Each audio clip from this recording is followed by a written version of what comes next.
At FlyWP, you have the option to add a custom server in addition to our existing server providers, giving you the freedom to choose what works best for you.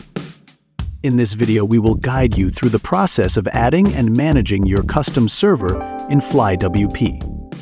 Alright, server superstar. First things first, let's log into your FlyWP dashboard using your credentials. To get started with creating a server, simply click on the Create New Server button. You will see a list of server providers appear. Now, select Custom from the list to begin setting up your server. To complete the process, you need to fill out this information. Let's check it out.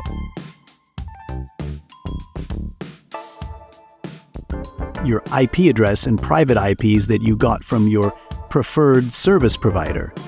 To learn more about getting IP addresses and private IPs, head over to the FlyWP documentation page. It's all explained there.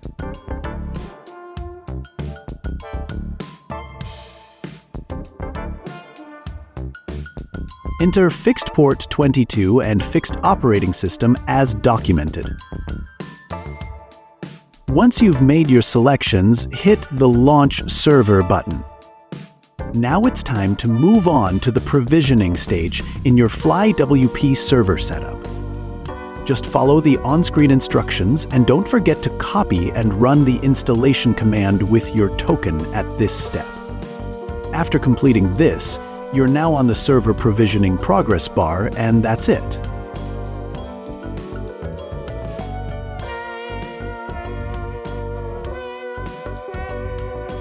Congratulations! Your custom server has been successfully set up in the FlyWP dashboard, and you're ready to take the next step. You will create a new site from here. Manage your SSH keys, server database, cron jobs, firewall rules, and manage services and settings as well. And that's how easy it is to connect custom server to FlyWP. You are all set to manage your servers with style and ease. Thanks for tuning in, and don't forget to check out all the other awesome features. And don't forget to subscribe and hit the bell for more FlyWP tips and tricks.